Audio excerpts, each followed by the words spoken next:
Judge.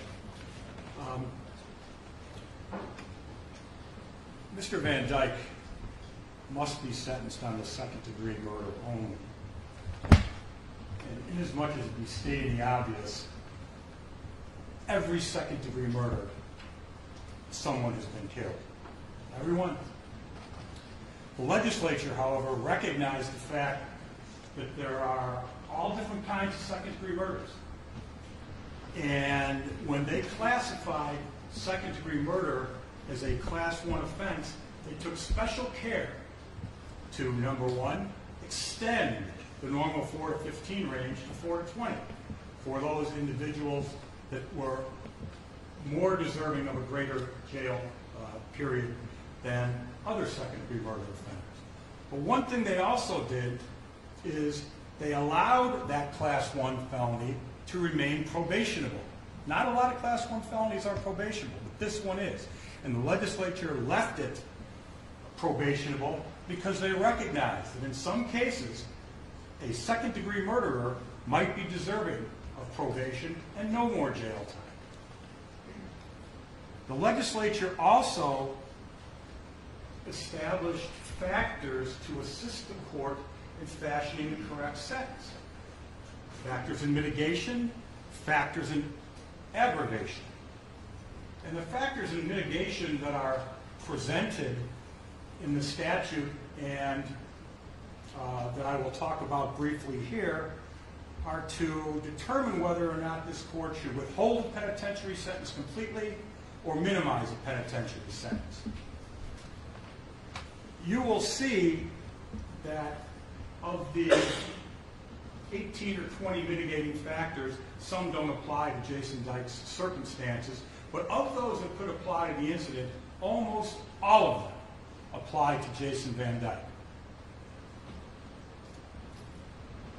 In support of our request that you sentence Mr. Van Dyke to probation, I want to cover some of those mitigating factors. The first one, defendant acted under a strong provocation. That happened here. Mr. Van Dyke was not the aggressor. He didn't start the confrontation.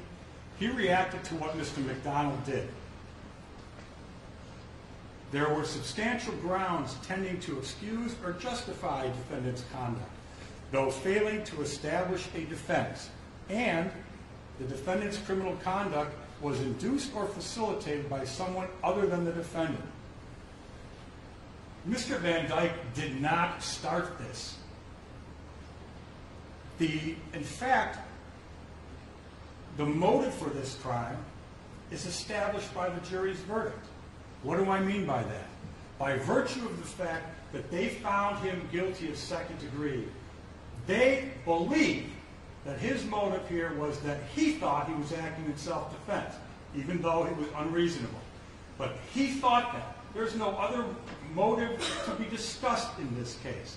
He thought he was acting in self-defense, even though it was unreasonable. The jury said that by virtue of their verdict. There are some things that the evidence in this case support as undisputed facts. Things that both sides would disagree and everybody who watched the trial would not dispute.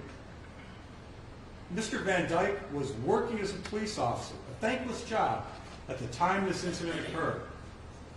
He was found not guilty of official misconduct, so the jury, at least under those circumstances, felt that he did not commit official misconduct.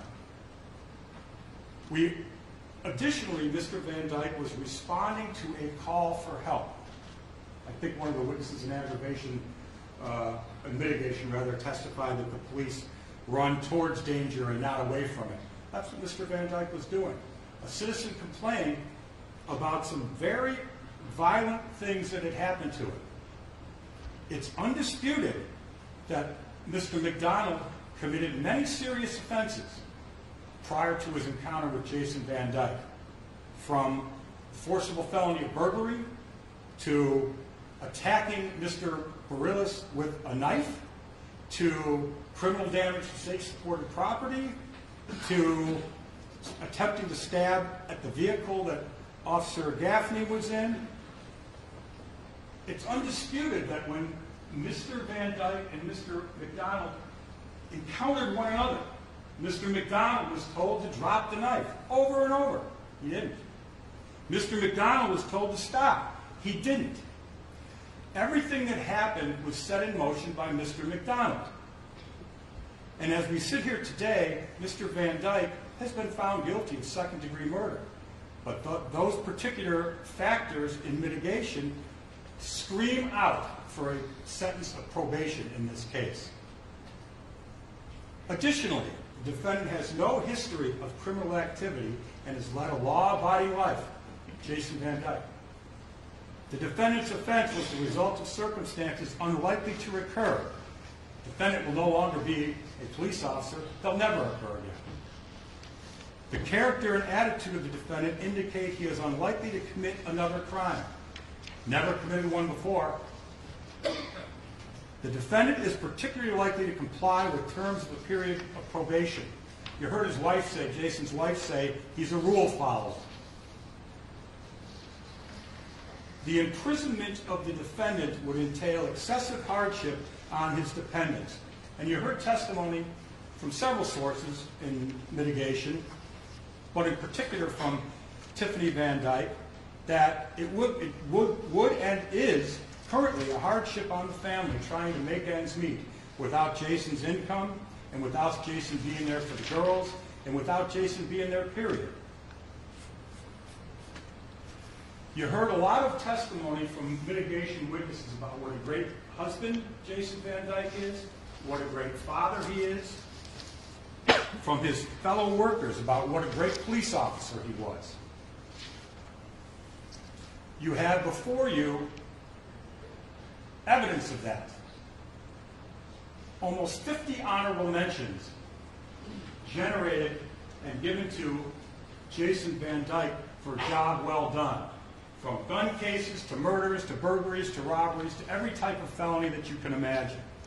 A commendation for his work in narcotics. And before you, you have almost 200 letters from citizens who all ask you for leniency and compliment Jason Van Dyke in one way or another. I know this court is aware that the Constitution of Illinois requires any sentence to have the objective of restoring the offender to useful citizenship. And I know that the court will take that into consideration. Article 1, Section 11. Thank you. Go ahead. That's right. One thing I want to ask the court to do, however, prison is a terrible place for anybody to go, and a dangerous place for anybody to go. Goes without saying. But it's doubly or triply or quadruply dangerous for an ex-police officer to go to prison. The likelihood of his being rehabilitated is less if he doesn't survive that prison sentence. This whole case has been, as Mr. McMahon said, devastating. It's a tragedy for all. You don't need me to tell you that. But one fact I ask you to consider, in thinking about what was going on that night, what was Jason Van Dyke thinking? This was the only time he ever fired his weapon in the line of duty. The only time. What does that mean? That's huge. It means that whatever was going on that street that he saw scared him more than anything that has ever scared him on that job. And he reacted the way he thought he should. In conclusion, Judge, I think the law, the evidence, and the Constitution and rehabilitative potential of Mr. Van Dyke suggest that Mr. Van Dyke is a candidate for probation or a minimum sentence. Thank you. Thank you very much.